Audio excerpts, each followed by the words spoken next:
నేను అడుగుతున్నా, మీరు వసూలు చేసేటువంటి వేల కోట్ల రూపాయలు సంవత్సరానికి కనీసం మీరు నెలకు మీరు చూడండి, ప్రతి నెల ఎన్ని వేల స్క్వేర్ ఫీట్ యూనిట్లు రిజిస్టర్ అవుతున్నాయి. ఈ రకంగా ఈ రాష్ట్రంలో మీరు వసూలు చేసేటువంటి డబ్బు వేల కోట్ల రూపాయలు. ఆ డబ్బు మళ్ళీ మీరు వసూలు చేస్తుంటారు కదా, అవన్నీ కూడా మన కస్టమర్ మీద వాడు 100 రూపాయలు పెంచి అమ్ముతాడు. ఈ రకంగా ఒకవైపు ఈ రాష్ట్రము డొల్లా అంటాడు, మరోవైపు ఈ రాష్ట్రము ఇప్పుడు ఆయన అన్న మాటనే నేను వినిపిస్తాను, నేను అన్న మాట కాదు, ఆయన అన్న మాటనే నేను వినిపిస్తాను.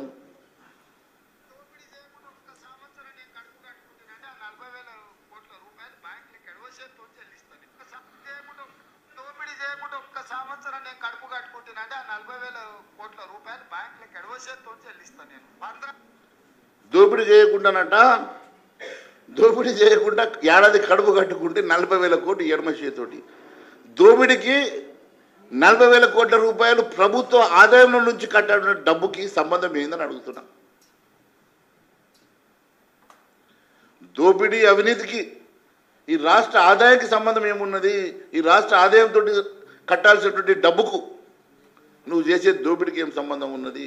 ఎందుకు ఈరోజు ప్రజల్ని మభ్యపెట్టే ప్రయత్నం చేస్తూ ఉన్నావు అంటే, ఈరోజు ఈ రాష్ట్రంలో ముఖ్యమంత్రి గారికి 40,000 కోట్ల రూపాయలు ఏ రకంగా దోచుకోవాలనో రీసెర్చ్ చేసుకొని నువ్వు ఈరోజు నీ మైండ్లో ఫిక్స్ అయినావన్నది ఇది వాస్తవమా కాదని అడుగుతున్నా.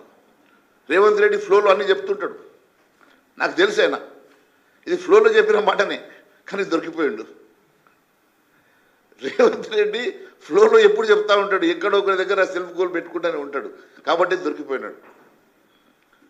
నేను ఒకటే అడుగుతున్నా, ఏ కడుపు కట్టుకుంటే ఎందుకు నువ్వు కడుపుకి ఈ రాష్ట్ర ఆదాయానికి సంబంధం ఏంది? నువ్వు కడుపు కట్టుకొని 40,000 కోట్ల రూపాయలు నువ్వు కట్టేటువంటి డెబ్ట్స్కి సంబంధం ఏమున్నది? ప్రజలకు చెప్పాల్సిన అవసరం ఉన్నది.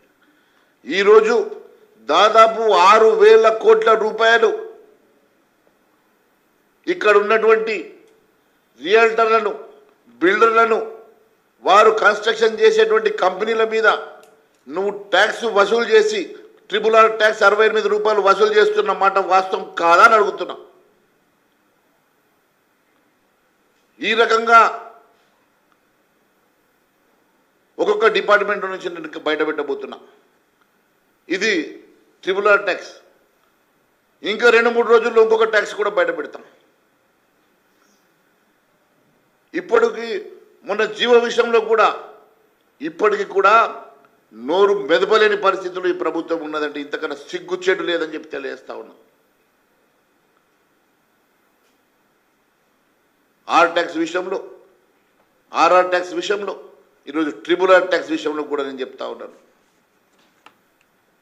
మొత్తం రియల్టర్లు, బిల్డర్లు, మల్టీనేషనల్ కంపెనీలు హైదరాబాద్లో కాలు పెట్టడానికి కూడా వణికిపోతున్నారు. రేవంత్ రెడ్డికి ఉన్న బ్రాండ్ ఇమేజ్ అటువంటిది. అటువంటి రేవంత్ రెడ్డి నీవు ఇప్పటి వరకు నీవు చేసినటువంటి అవినీతి చిట్టాలు, డికే శివకుమార్ బాటలో నడుస్తున్నటువంటి రేవంత్ రెడ్డి గారు దీనికి సమాధానం చెప్పాలి అని అడుగుతున్నా. జీవో 50 గత ప్రభుత్వం జీవో 50 దీనికి సంబంధం లేదు. ప్రతిసారి ఎవ్రీ ఫ్లోర్కి ల్యాండ్లో గ్రౌండ్లో ఉన్నటువంటి ల్యాండ్ని ప్రపోర్షనేట్గా వదిలేసి పద్ధతి ఉంటుండే, కానీ బిల్డింగ్ సరౌండింగ్ 18 మీటర్లు వదిలేస్తే చాలు, స్కైజ్ ద లిమిట్. 50 ఫ్లోర్లు కడతావా, 100 ఫ్లోర్లు కడతావా? విచ్చలవిడిగా పర్మిషన్ గత ప్రభుత్వం ఇచ్చింది. చిన్న చిన్న ఏరియాలకు పోతే అక్కడ ఉన్నటువంటి అపార్ట్మెంట్ అని చూస్తే అవన్నీ కంప్లీట్ అయిన రోజు అక్కడ నివాసితం ఉండే పరిస్థితి, అక్కడ వెహికల్లకు కానీ ఎప్పుడైనా ఒక బిల్డింగ్ రావాలంటే దానికి కావాల్సిన ఇన్ఫ్రాస్ట్రక్చర్ ఏంది, దానికి కావాల్సిన రోడ్లు కావాలా, దానికి కావాల్సిన డ్రైనేజ్ సిస్టమ్ కావాలా, దానికి కావాల్సినటువంటి బేసిక్ ఇన్ఫ్రాస్ట్రక్చర్ కావాలా? ఏది లేకుండా, ఏ ఇన్ఫ్రాస్ట్రక్చర్ డెవలప్ చేయకుండా కేవలం బిల్డింగ్ పర్మిషన్లు ఇచ్చేసి హైదరాబాద్ ఈజ్ గ్రోయింగ్ ఎట్లా గ్రో అవుతుంది? Unless your infrastructure is built. Only because మీరు పర్మిషన్స్ ఇచ్చి బిల్డింగ్లు కట్టేస్తే హైదరాబాద్ డెవలప్ కాదు. దానికి బేసిక్ ఇన్ఫ్రాస్ట్రక్చర్ కూడా మీరు చేయకుండా, గత ప్రభుత్వం ఒక రోడ్ ఇస్తే ఒక రోడ్ తీసుకోండి, మీరు ఒక రోడ్డు ఓఆర్ఆర్ సైడ్ ఎక్కడన్నా వెళ్ళినప్పుడు మీరు రోడ్ తీసుకోండి, కోకాపేట సైడ్ వెళ్ళినప్పుడు ఒక రోడ్ తీసుకోండి, ఎక్కడ చూస్తే అక్కడ కొన్ని మల్టీ స్టోర్ బిల్డింగ్స్ లైన్గా అవపడుతూ ఉంటాయి.